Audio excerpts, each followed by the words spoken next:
Hey guys, uh, it should be Tuesday when you're watching this. This is going to be our Reader's Workshop lesson. We're going to just review previous Reader's Workshop skills this week with you guys being at home. I want to take it easy on getting into new stuff. So today we're going to review listening to your inner conversation. And if you forgot, that's the one where in our notebooks we write down stuff with this reminds me of, I wonder, and wow. So I'm going to show you my notebook. I've started off at, oh, it's backwards. Okay, so I started off at the top with this reminds me of, wow, and I wonder, just so I have those ready to go. And looking for kids' books in my house, I found this one. That was pretty interesting. The Big Book of Think. So we're going to read a little bit of that, and you guys will see the notes that I took as well, and that should set you up for doing it yourself. There's going to be a Google form like there was on Monday, so I took notes by hand and then I typed them. If that's the most comfortable for you, you can do that. You can also just have your book open and have the Google form open on the computer. And when you want to take a note, you can just type it in as one of the answers on the Google form. It's okay if you use the same book as yesterday. It's okay if you use one of the internet books that I sent you in a link on the slideshow, as long as you guys are reading. Okay, so let's read a little of the Big Book of Think. This is by Marilyn Burns. All right. And it starts off with this picture of this boy and this, I don't know, creature coming into his window. And it says, "This is a book for anyone who has at least one problem." We have our table of contents. And we start off with uh, our boy. He's thinking about something, and I guess his thoughts get heavy, and then they fall down and crush him. Thinking hard doesn't always work. What would you do if you lost your money on the way to the movies? Or you were eating at a friend's house and there was something real weird and funny smelling on your plate? Suppose you found out that your best friend was stealing from your uncle's store.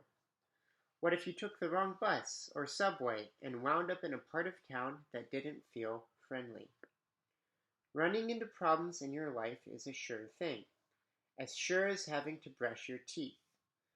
You've got what you need to solve problems, your brain, along with lots of practice in using it. And I just thought of something. Since the book is backwards, I'm speaking slowly, so turning on subtitles in YouTube should give you the words from the book if you want to read along. So the CC down there. What's important is not just using your brain, but how you use it. Sometimes thinking hard seems like the only way to solve a problem. But that doesn't always work. If you're not thinking in the right way, it's very easy to get stuck. Some people say things like this: "It can't be solved. I don't know how. I give up." That will never do. There's always another way to look at a problem. That's what this book is about. Looking at problems and learning to think in new ways. There's more than one way to think. And the first note I wrote down was from this page. I even wrote down page 7 next to it so I knew where I got it. I wonder what the author means by thinking hard doesn't always work. I kind of have an answer. It's different ways of thinking, but it's still kind of a mystery right now. Part 1. Getting out of your own way. Sometimes you get in the way of your own brain. Your thinking gets stuck. Sometimes you build your own mental walls. Then you keep bumping into them. These are problems everyone has. In this book, you'll learn about why you do get in your own way. There are examples to help you understand how to avoid this. And there are exercises to help you warm up your brain, to get it going in helpful directions. Read on. Try the warm-ups. You'll be amazed how you can get out of your own way. So let's start with this picture. It's our character here. And maybe it's his imagination, maybe those are problems, but we have like alligators and animals and stuff all over. Tackling what you know best. You. Mental wall number 1. Not seeing what's under your very nose. Without looking, what color socks are you wearing? Look and check. I'm wearing white ones, but I read this earlier, so I kind of cheated. When you fold your arms, no, don't do it yet. One hand is on top, one is tucked in. You know which is which for you? Guess first, then try it. I'm going to guess my left arm's on top. I think I'm right, and that feels comfortable. Yeah, right arm feels kind of weird. When you're getting dressed in the morning, which socks do you put on first? Check and see tomorrow. If you haven't put on socks yet and you're at home, then later when you put on socks today, see if you notice which one goes on first. How about when you clasp your hands? Which thumb is on top? And I'm going to try to do it fast so I don't think about it. I'll close my eyes. My left thumb's on top, just like with crossing my arms. Are you right-handed or left-handed? That you know for sure. But did you know if you were right-thumbed or left-thumbed before you tried it? Clasping your hands is something you do automatically when you need to. You don't need to give it a second thought. But there was a time when you had to learn how to do that. Then you gave it lots of attention. Now you give it no attention. Try to clasp your hands the other way. How does it feel? A little bit weird. If you had an empty paper tube to look through, which eye would you use? There are lots of things about yourself that you've been living with for a long time without noticing. That must stop.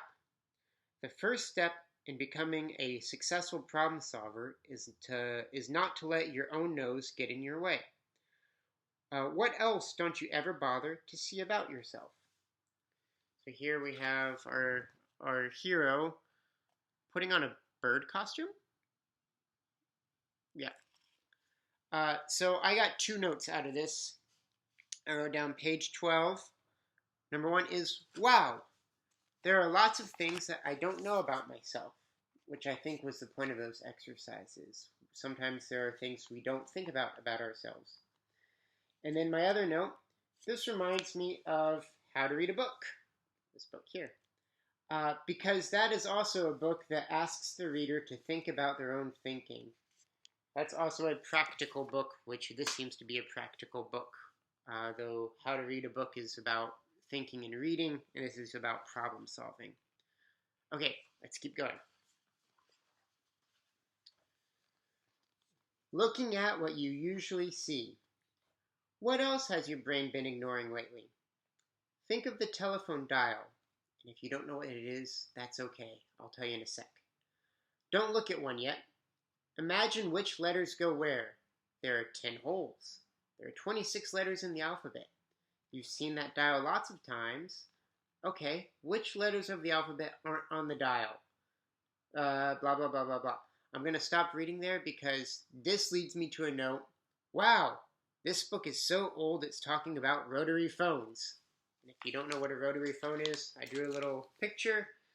If you're using a notebook, drawing with your writing is a totally valid way to take notes, as long as it helps you think. And when we run into old books, let's look at the front. When was this book written? We may not always know what they're talking about, but maybe we just skip that paragraph and see if we can get the overall idea. So this was written in 1976. If we skip the part about the phones, it says, there just isn't room inside your head to store all the information you get. You might think of your brain as a sponge. It'll only hold so much. Enough is enough. Besides, you don't really need to remember where the numbers and letters are on the telephone dial. They're in the right place when you need them. Keeping details in your head isn't always a good idea. Learning to look is. Noticing is a good exercise. It helps you to see things you've been ignoring all this time. So, maybe remembering details about a rotary phone are not a good idea. For one thing, we don't use those anymore. We use cell phones that don't even have buttons. So the point of that bit, though, the point of that writing was that noticing things is more important than just remembering things. And I think it still works, even if the book was written a long time ago.